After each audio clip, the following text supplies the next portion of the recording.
bring Leo into the conversation now. So, yeah, man, what's going on in your world? Oh, it's so exciting in my world. It's wow. Leo's world. Leo's world. Leo has not recovered since Tuesday night of last week because the show's airing on Monday. Leo's not recovered since Tuesday of last week. Just getting geared up for the hurricanes, talking with our law partners, talking with our roofing partners, just getting ready for the hurricane. I mean, the impacts from a state standpoint were as far south as Citrus County, and Citrus County is in your listening zone for this radio station. Yes, it is. Yep. So as far reaching down here, one of our big partners is actually in Atlanta. They felt effects of the storm up in Georgia. So just haven't been sleeping much. I'm like drinking lots of caffeine. I'm just wired. Haven't been playing any video games lately. It's just all storm-related stuff. Chuck, is that true? I know you were looking at his phone earlier. Hey, he's not playing video. He's over there typing out novels, giving directions, but he's on it. Yeah, it's just interesting. He's on it. It's interesting because I've done major storm work before, and I actually just want to touch on something about the 12-year cycle when it comes to storms. What year was the Hurricane Andrew? 92. What year? Yeah, 92, 94. Miami, yeah. Yeah, what year was Hurricane Charlie? 04. Okay. 12 years. And then we had Hermine. Yep. That was... I don't remember that. That was 2016. And then we do the same thing. We had Matthew in 2016. Then we got Wilma. Can't remember. 2005. Fred Flintstone? Yeah. Okay. Well, anyway, and then we have Katrina, Okay. 2005, and then we had Irma last year.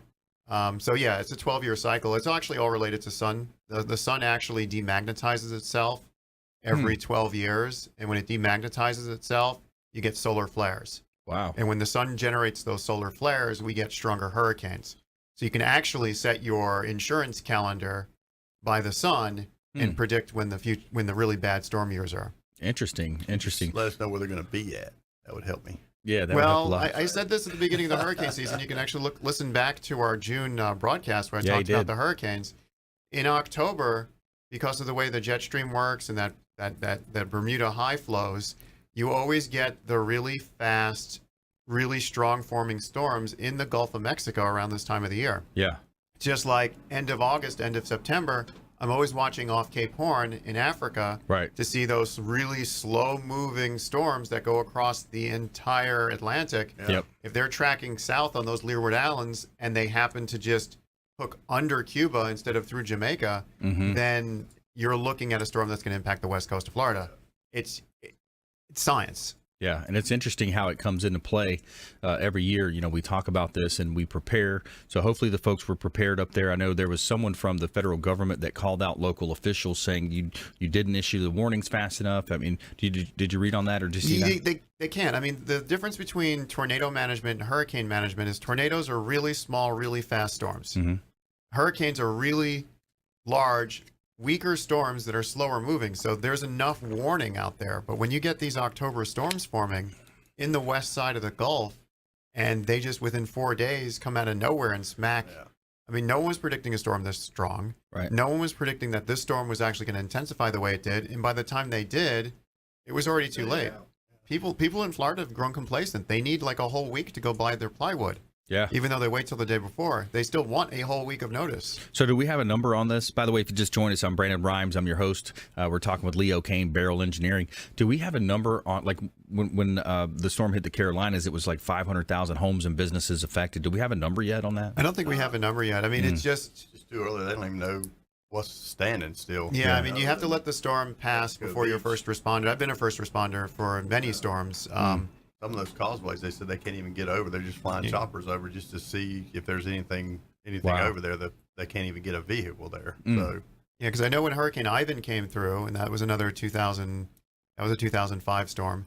When that came through and destroyed the Cambia Causeway, they had to do, and it was a marvel of engineering and government coming together to make a repair when they repaired the Escambia Bridge. That was an awesome engineering feat because they basically had to reroute traffic. They used onto just one side of the bridge while they were fixing other sides and sections. I actually read quite a few case studies on that. That's interesting. Yeah, definitely. Well, man. that's the stuff I like to read. But I'm I'm sure playing video games. I can pick on Chuck though, because Chuck likes to read about solar I want those for you. solar roofing. Because you were asking about it last time. Yeah. So How wind resistant are these things? 155 they're Nice. tested to for And- down here. So Wow. And the only problem with the test, and I square off against insurance companies all the time, when they're doing the test, it's a 3-second gust. that's it. If your sustained winds are 155 miles an hour, your Doesn't gusts are 185 to 190 mile an hour gusts. And all things being said, 155, 185, there's not much left anyway. Yeah. Nope.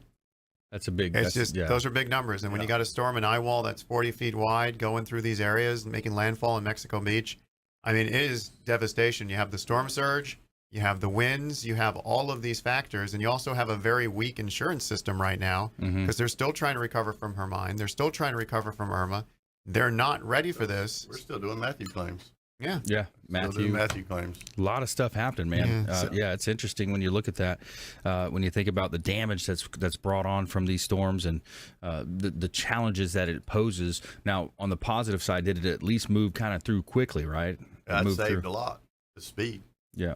14 miles. So if you just sat out there if you'd have done a Florence thing at 155 miles an hour, there'd be nothing. Well, yeah, when Florence was just parked Yeah. next to West Palm Beach for like half a week.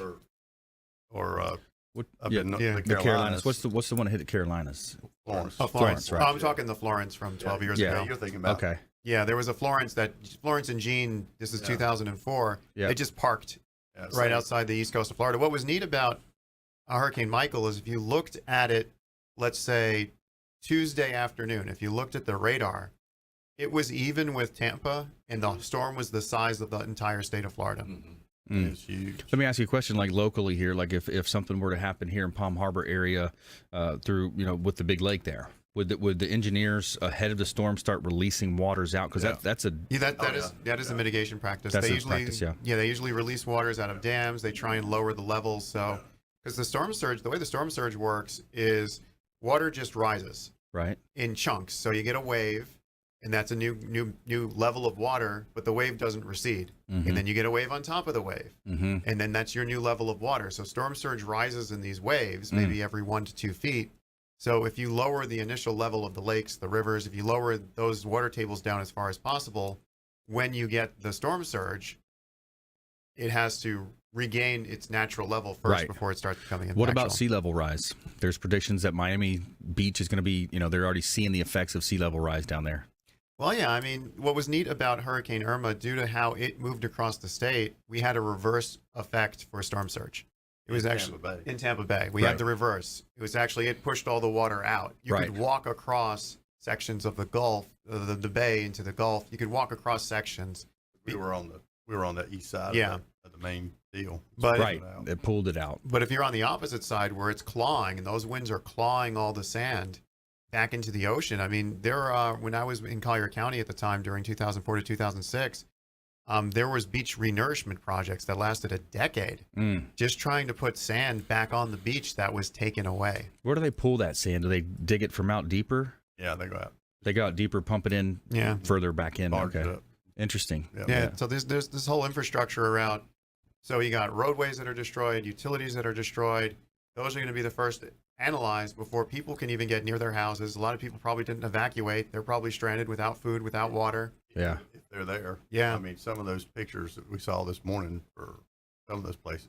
Was it rooftops? Rushed. Like Oh, rooftops there with were no water? buildings left. Yeah, I saw Yeah. whole neighborhoods were Yeah, it's cleared out. completely gone. Yeah, I Wow. think Yeah, it's there's gonna not a be, lot of standing water. The water's gone. yeah, it's going to take weeks, if not months, to get a true damage toll on this.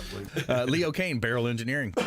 Do not let insurance adjusters take advantage of you, especially if you have a tile roof. Tile roof's the #1 denied roof and one of the easiest claims for a lawyer to get through. So if you have hurricane damage, make sure you contact a public adjuster, a roofer, or an engineer. If you contact us, we'll go ahead and hook you up with all that. Contact Chuck, he'll go ahead and hook you up with all that. We'll be the same hookups.